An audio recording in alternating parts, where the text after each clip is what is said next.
Welcome to Guns and Gear Network, everyone. Appreciate you tuning in. So we are on video 6 now in our series of videos on the M416 Overlanding Bugout trailer build.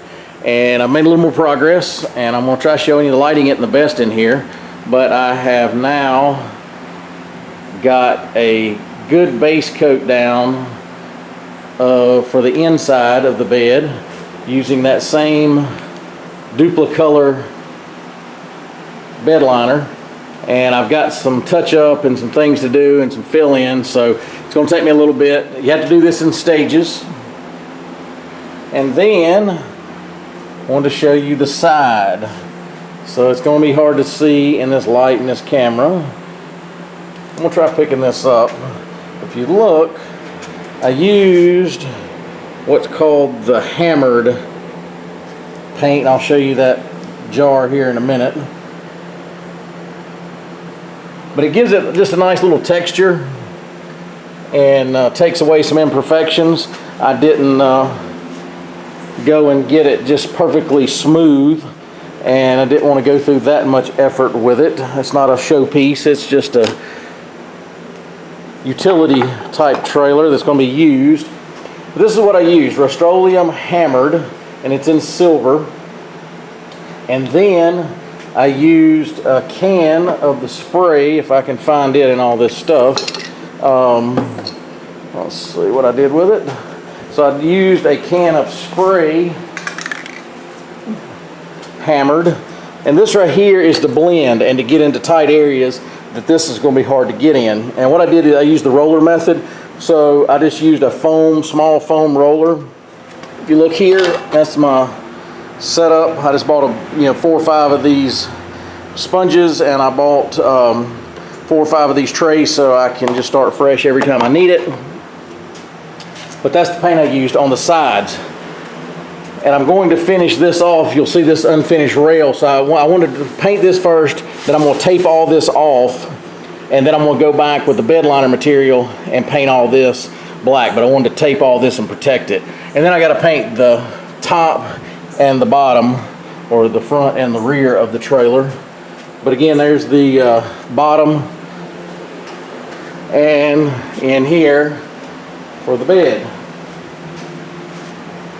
So it's turning out really good. I'm pretty happy with it. If on this DupliColor stuff, it gets a little bit of mixed reviews, and I think some of that's user error. This stuff, if you let it set up really good before you start using it,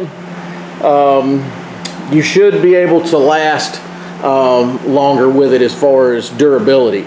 Now, it needs to cure really well. Now, it'll dry within a couple of hours pretty good.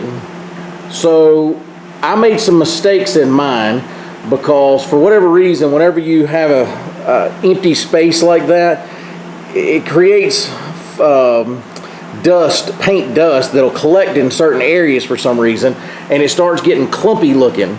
So what I did was I let it dry. I didn't mess with it at first. I did one time, and I messed it up. It just started peeling off. So I corrected it. That's one thing I do like about the DupliColor. Not only is it's very forgiving as far as fixing things that get damaged later on, but it also, if you mess up, it's not the end of the world. Just don't keep messing with it. So what I did was I let it dry, and then I took a sanding block like this, and I sanded down all those areas that had gotten really thick and dusty, and it was just kind of clumpy looking. Sanded it back off a little bit, and then misted the spray back on top of that, and it covered it right up fine.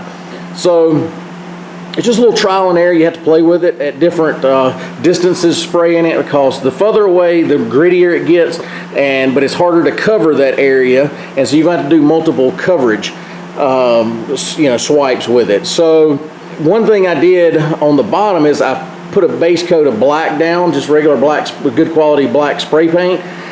And I didn't do it on the inside here because it already had a good coat of paint. The bottom did not really, but this had a good coat of that yellow paint, but it's really hard to cover now. So I'm having to go back with multiple layers to get it covered up and get all the yellow covered. Matter of fact, when I had my flashlight over there, I could see some of the yellow poking through. So I wanted to just keep building it up.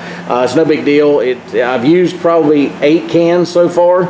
So it's about $80 worth of paint, but again, cheaper than a professional person or having it bedlined yourself professionally. That can be probably $400 to $600 to do this trailer. So it's going to save you some money. Do it yourself. You can repair it. It's one thing I do like about this stuff. I mentioned that in the other video. It is repairable.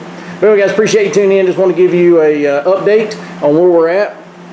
And I'll continue to give you updates this week. Towards the end of the week, I've got the guy coming to sandblast the frame, and then we'll be off and running trying to finish this thing up probably in the next 2 or 3 weeks. I mean, I might not have everything done as far as wheels, tires, and all the little accessories that I want, but I'll have it back rolling again probably as soon as maybe the weekend.